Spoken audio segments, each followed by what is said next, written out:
केंद्र सरकार संसद के आगामी बजट सत्र में पेश कर सकती है नया आयकर विधेयक। मौजूदा आयकर कानून को सरल बनाना होगा उद्देश्य। वित्त मंत्री ने की थी व्यापक समीक्षा की घोषणा। आरबीआई ने अर्थव्यवस्था की स्थिति को लेकर रिपोर्ट जारी कर कहा, भारत की अर्थव्यवस्था पटरी पर लौटने को तैयार। खाद्य मुद्रास्फीति पर नजर रखना जरूरी। आरबीआई ने रिपोर्ट में कहा, ग्रामीण क्षेत्रों में मांग की स्थिति लगातार मजबूत, खपत में निरंतरता बनी रहने का संकेत। कृषि क्षेत्र में भी काफी संभावनाएं। आईएमएफ ने 2025 और 2026 के लिए दुनिया भर के देशों की विकास दर का पूर्वानुमान जारी किया। 2025 में भारत की ग्रोथ रेट सबसे ज्यादा 6.5% रहने का अनुमान। आईएमएफ ने पाकिस्तान के लिए 3% ग्रोथ रेट का अनुमान जताया। दुनिया की विकास दर 3.3% रहने का पूर्वानुमान।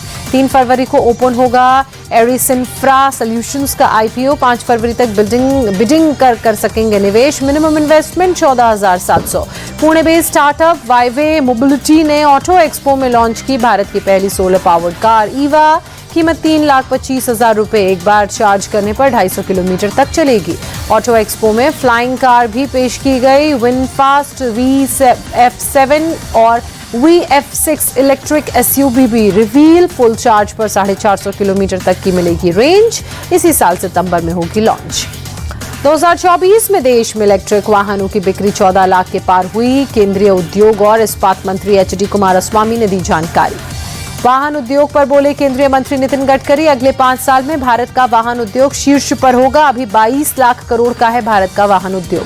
22 जनवरी से खुलेगा data water and infra solutions का आईपीओ। 24 जनवरी तक बिडिंग कर सकेंगे निवेशक। Minimum investment 14,700। Kotak Mahindra bank ने दिसंबर तिमाही के नतीजे जारी किए। 10% मुनाफा बढ़कर 4,701 करोड़ रुपए पहुंचा। जुलाई सितंबर तिमाही 3,343 करोड़ रुपए का प्रॉफिट। ईपीएफओ के नियमों में बड़ा बदलाव। अब खुद ही आधार और अन्य डॉक्यूमेंट्स की मदद से ट्रांसफर कर सकेंगे पीएफ अकाउंट।